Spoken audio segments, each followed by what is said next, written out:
कल्याण डोंबिवली महानगरपालिका निवडणुकी संदर्भात महापौर पदाच्या उमेदवारीसाठी शिवसेनेकडून हर्षाली चौधरी आणि त्याचबरोबर उपमहापौर पदासाठी भारतीय जनता पार्टीचे राहुलजी दामले या दोघांनी नामांकन फॉर्म उमेदवारी अर्ज जो आहे हा दाखल केलेला आहे। महाराष्ट्र राज्याचे मुख्यमंत्री देवेंद्र फडणवीस साहेब, उपमुख्यमंत्री एकनाथजी शिंदे साहेब यांच्या नेतृत्वाखाली या दोघांनी इथे उमेदवारी अर्ज दाखल केलेला आहे। मी खास करून मनसेचं राजू पाटील आणि त्याचबरोबर राज ठाकरे यांचा देखील खूप खूप धन्यवाद व्यक्त करतो की त्यांनी महायुतीला पाठिंबा या ठिकाणी दिला आणि एक मोठी ताकद या कल्याण डोंबिवली महानगरपालिकेमध्ये शिवसेना भारतीय जनता पार्टीची या ठिकाणी होतीच, पण त्यामध्ये आता मनसेची भर देखील पडलेली आहे। मनसेची साथ देखील महायुतीला आहे। एक मोठी ताकद या ठिकाणी उभी राहिलेली आहे।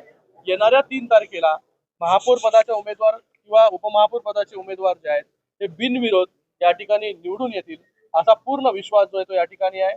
या महाराष्ट्र राज्याचे प्रदेश अध्यक्ष रवींद्र चव्हाण साहेब यांचा देखील मी खूप खूप धन्यवाद व्यक्त करतो। एकनाथजी शिंदे साहेबांचा धन्यवाद व्यक्त करतो की आज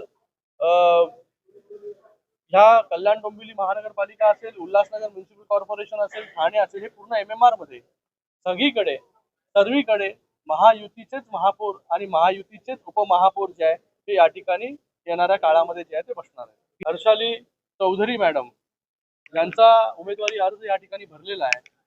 लाडक्या बहिणींसाठी सरकारच्या माध्यमाने वेगवेगळ्या योजना आणल्या आणि लाडक्या बहिणींनी देखील पूर्ण पाठिंबा जो आहे हा महायुतीला दिला आणि आज त्याच लाडक्या बहिणीचा सन्मान देखील महायुतीच्या सर्व नेत्यांनी या ठिकाणी केलेला आहे आणि लाडकी बहीणच आज कल्याण डोंबिवली महानगरपालिकेचा येणाऱ्या काळामध्ये कारभार जो आहे हा महापौर झाल्यानंतर पाहणार आहेत।